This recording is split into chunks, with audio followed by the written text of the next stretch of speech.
morning. Welcome to Morning Moments, and thank you for joining us no matter what platform you're watching this on. I have a special guest all the way from South Carolina. He is a TV host, and what a great history. He has served our nation as a broadcaster in the military, but has now for many years been involved in ministry and gospel music and other forms of broadcasting. He's currently the TV co-host of Gospel Music Today. It's my pleasure to bring to Morning Moments Ken Grady. Welcome to Morning Moments. Well, thank you, Andy. It's really fun. Great to be here. Thank you. Well, let me know. Tell me a little bit about yourself and how you would like to share this simple question I ask everybody. What do you do and why do you do it? It might be easier if I start with why we do it. Good.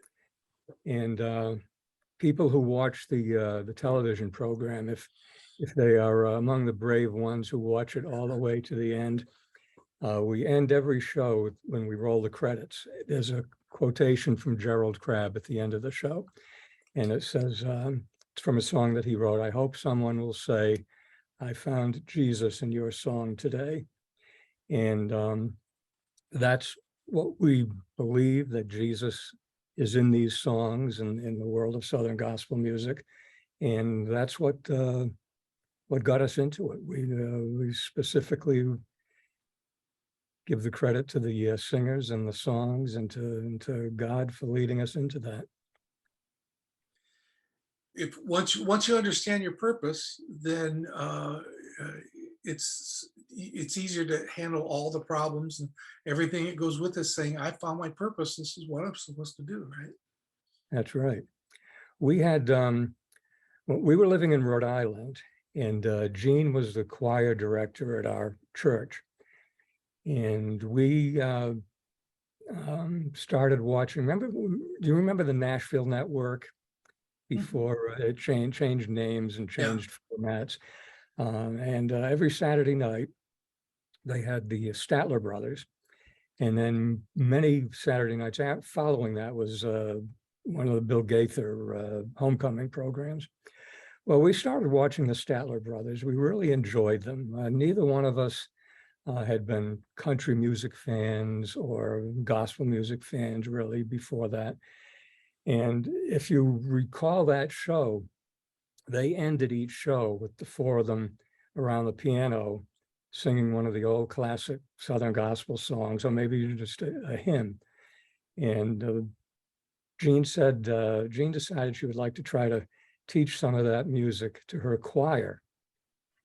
This was in Rhode Island, not a hotbed of Southern gospel music, but she found the choir arrangements, she found the music, and brought it into church. And what always happens, there's a lot of people out there that have never heard of this kind of music, but when they hear it, they love it. Yeah. And that's what happened there. The choir just fell in love with that, with those songs, with the message, with the style of music.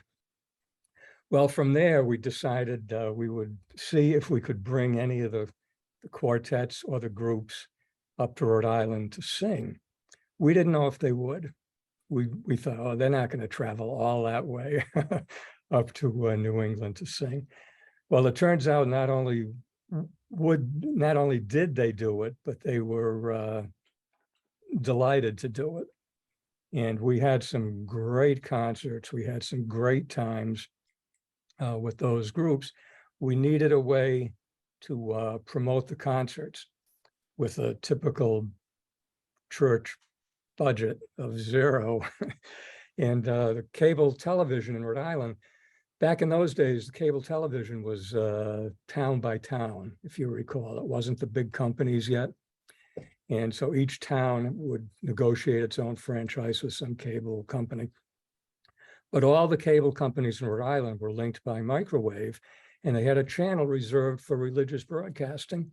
If you created a program, they would run it statewide for free.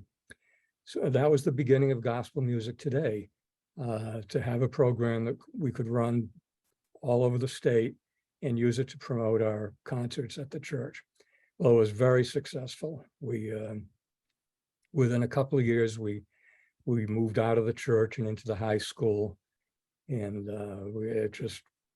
that was the beginning of the program. When we moved to Oklahoma to take care of Jean's mother after her father died, we took the show with us. It was on the internet at that time. And Channel 47 in Tulsa wanted to run the show. We started there. That was our first television station.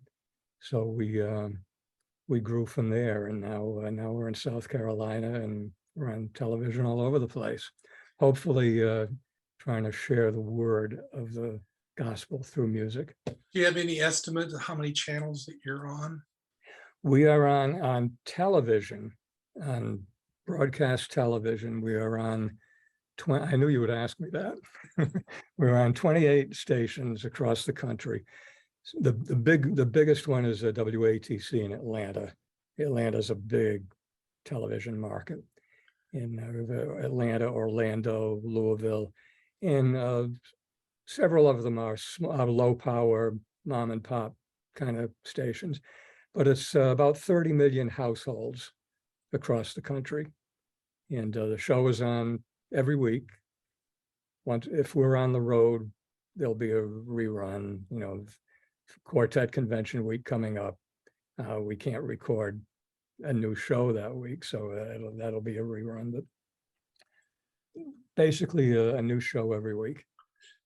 Gospel music has a distinct sound to it. I know there are a lot of folks that's listening to this interview may have different styles of music, but it does has a unique sound. The old shaped notes that used to be in the hymnals years ago, was those shaped notes made the difference of what parts you were singing, and that wonderful bass line in the quartet music that you don't hear in a trio.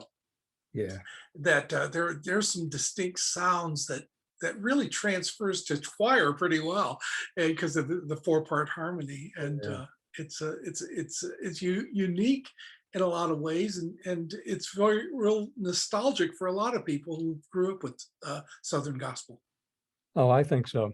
Terry Tony used to say that a quartet without a bass singer is a trio. Yeah. Yes. And that means a lot more than it sounds like on the surface. But when people hear that kind of music, there's something special about that sound.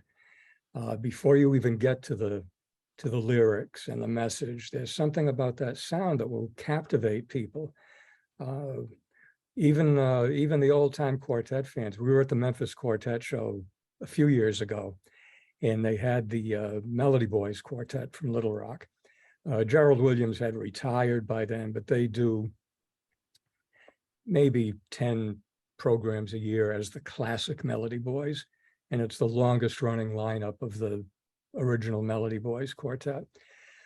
Well, these are quartet fans at that Memphis Quartet show, and Melody Boys did their part of the program, and we went out to eat after that, and it's a place down the street where everybody goes for barbecue. It's in Memphis, and we went in, and it was very crowded, and people were standing in line. So we saw another couple standing in line. We said, well, come over and sit with us. We've already got a table.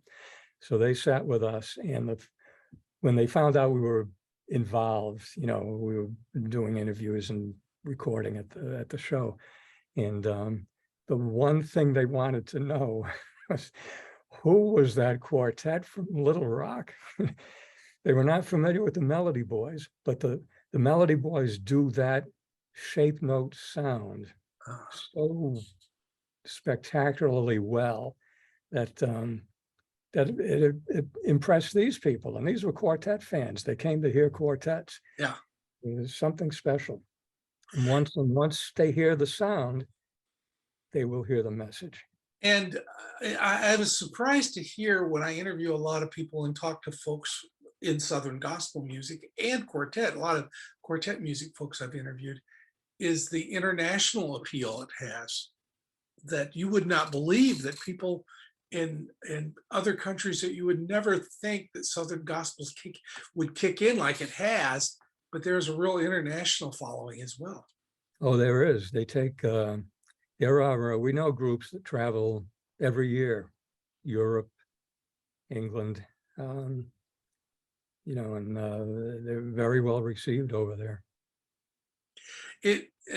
Ken, I want to thank you for being a guest on Morning Moments. It's such a delight and a pleasure and an honor to have somebody that that has served for so many years for the cause of just not gospel music, but for the cause of Christ through gospel music. And I do thank you for being my guest today for Morning Moments. Well, Andy, this has been great. Thanks for asking me. We're going to put some information down below so you could follow gospel music today. And if you don't have a station, you can sure follow it through the internet and those stations that are followed in the internet. I want you to follow Ken and his lovely wife, but also take the time right now, as soon as this interview is over, and pray for Ken Grady. He needs your prayers and you need the practice, folks. So pray that God would continue to bless him and reach many souls for him through the efforts that he does. Thank you for joining us today, Ken, and thank you, my audience, for being here for Morning Moments, and may God richly bless you.